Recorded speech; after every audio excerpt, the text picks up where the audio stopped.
அனைவருக்கும் வணக்கம். மகர ராசினியர்களுக்கு நிகழ்ந்து கொண்டிருக்கும் மார்ச் மாதம் 14ஆம் தேதி சந்திர கிரகணம் நிகழ இருக்குது. 80 வருடத்திற்கு பிறகு வரும் அதிபயங்கர கிரகணமாக இந்த சந்திர கிரகணம் அமைஞ்சிருக்குது. அப்படிப்பட்ட இன்றைய நாளில் நீங்கள் என்ன செய்ய வேண்டும், என்ன செய்யக்கூடாது, என்ன செய்தால் என்ன மாதிரியான நன்மைகள் எல்லாம் ஏற்படும் என்பது குறித்தான முழுமையான பதிவு தான் இந்த வீடியோவில் நம்ம விரிவாக பார்க்க போகிறோம். அந்த வகையில் இந்த சந்திர கிரகணத்தின் போது நீங்கள் என்ன செய்ய வேண்டும் என்று பார்க்கும்போது 2025ஆம் ஆண்டில் முதல் சந்திர கிரகணம் மார்ச் மாதம் 14ஆம் தேதி நிகழ இருக்கு. பொதுவாக சந்திர கிரகணத்தின் போது நாம் செய்ய வேண்டியதும் செய்யக்கூடாத விஷயங்கள் என்ன என்பதை தெரிந்து கொள்வோம். இந்த ஆண்டில் முதல் சந்திர கிரகணம் நிகழ்ந்து கொண்டிருக்கும் மார்ச் மாதம் 14ஆம் தேதி நிகழ இருக்குது. மங்களான பெரும்பொருள் சந்திர கிரகணம் ஏற்பட இருக்குது. இது உலகில் பல பகுதிகளில் தெரியும். இந்த கிரகணத்தின் போது நாம் செய்ய வேண்டிய விஷயங்கள் என்ன, கவனமாக இருக்க வேண்டிய விஷயங்கள் என்ன என்பதை தெரிந்து கொள்வோம். அந்த வகையில் சூரியன் மற்றும் சந்திரனுக்கு இடையே பூமி ஒரே நேர்கோட்டில் வரும்போது சந்திர கிரகணம் ஏற்படுகிறது. அதாவது தற்போது மீன ராசியில் நிழல் கிரகமான ராகுவுடன்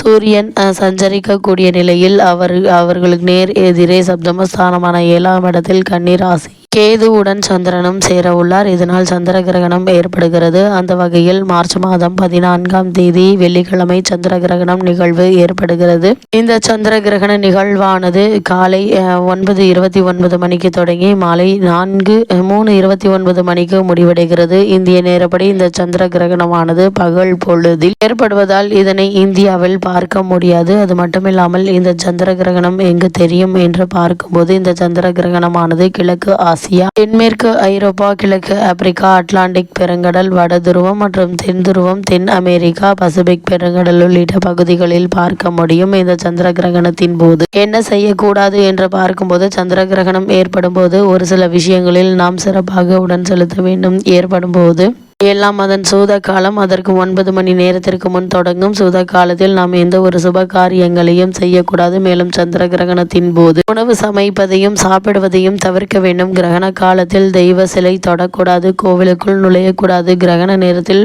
போது கத்தி, ஊசி போன்ற கூர்மையான பொருட்களை பயன்படுத்தக்கூடாது. குறிப்பாக சந்திர கிரகணத்தின் போது கர்ப்பிணி பெண்கள் வெளியில் செல்லக்கூடாது. இந்த நேரத்தில் உப்பு போன்ற வெள்ளை நிற பொருட்களை தானம் செய்யக்கூடாது என தெரிவிக்கப்படுகிறது. அதே போல சந்திர கிரகண நேரத்தில் செய்ய வேண்டியவை என்ன என்று பார்க்கும்போது சந்திர கிரகணத்தின் போது நீங்கள் கோபத்தை கட்டுப்படுத்தி பொறுமையை கடைபிடிக்க வேண்டும். சந்திர கிரகண நேரத்தில் கடவுள் வழிபாடு செய்வதை தவிர்த்தாலும் நாம் தொடர்ச்சியாக மந்திரங்களையும் கடவுள் பெயர் சொல்லிக்கொண்டே இருக்கலாம். புராணங்களை படிக்கலாம். மந்திரங்கள் தெரியாவிட்டாலும் எளிமையான ஸ்ரீராம ஜெயம், ஓம் நம சிவாயா போன்ற எளிமையான மந்திரங்களை நாம் உச்சரித்து கொண்டே இருக்கலாம். இந்த சந்திர கிரகணம் முடிந்தவுடன் வெள்ளை நிற பொருட்களை தானம் செய்ய வேண்டும். இவ்வாறு செய்வதன் மூலம் அசுப பலன்கள் குறையும். அது மட்டுமில்லாமல் நீர் மற்றும் உணவுப் பொருட்களில் தர்ப்பை புல் அல்லது துளசி இலையை போட்டு வைப்பது நல்லது. அதே போல சந்திர கிரகணம் முடியும் போது முன்னோர்களுக்கு திதி தர்ப்பணம் கொடுத்து வழிபடுவது எண்ணற்ற நன்மைகளை ஏற்படுத்தும்.